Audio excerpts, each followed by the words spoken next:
This bill was pre-filed by me this session, and then I waited by my phone for the reporters to call, and nobody called. And I think it's because of the title, Small Security Offerings.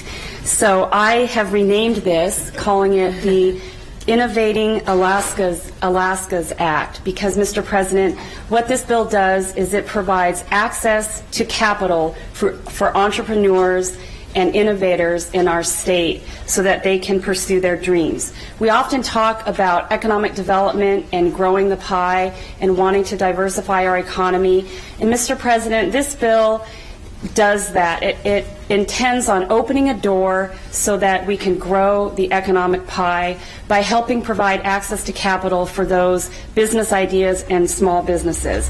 It's a subtle but potent way to help Alaskans start businesses, and it's been proven effective around the country. Mr. President, the federal Jumpstart Our Business Startups or Jobs Act of 2012 passed, and I held off on introducing this for several years, waiting for the Securities Exchange Commission to promulgate regulations so that the state of Alaska would not get ahead of the federal government. So this idea has started across our country. They have written those regulations, and we are going to join several other dozen states in providing the opportunity for young, innovative Alaskans to get access to capital.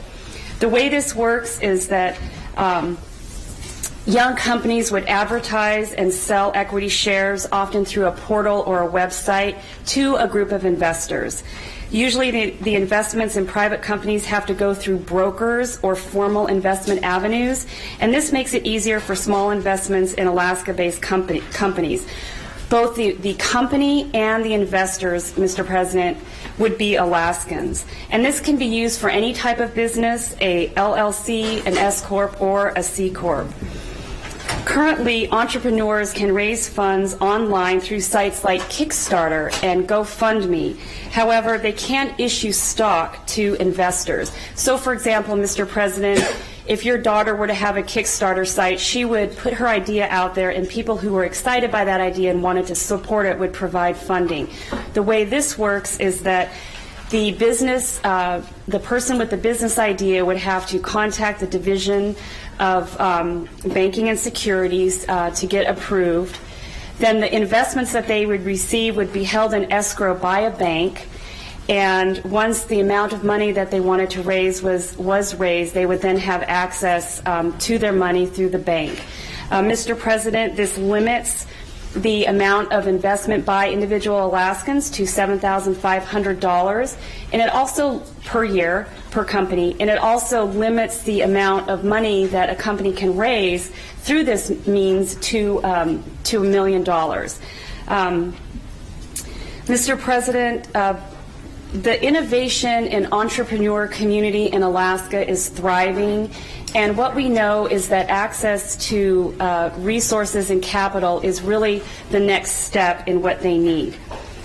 I'm very encouraged by the role that small business has in growing our economy, and I did want to share just two short facts about that. In 2010, the Harvard Business Review study found that regional growth highly correlated with the presence of many small entrepreneurial employers, not a few big ones. Also, data from the IRS in 2008 showed that sole proprietors generated 11 times more net revenue per dollar than large corporations.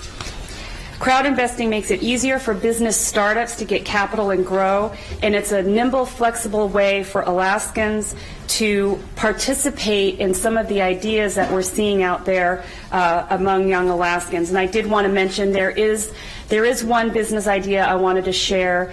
This individual is a teenager, and he sells bracelets to those interested in having it. And what the bracelet does, Mr. President, is it has everything in it to create a fire. So if you're going to go on a hiking trip or camping, you can wear this bracelet, and everything you need to create a fire is right there. These are the kinds of ideas that Alaskans are generating, and we're talking even elementary school kids and teenagers can be innovators. So it's a bill aimed at the generation of new business owners and startups, and I'm very excited about it. That's why I was waiting for my phone to ring off the hook. But hopefully, Mr. President, you can see the power in this legislation, and I ask for your support today. Thank you.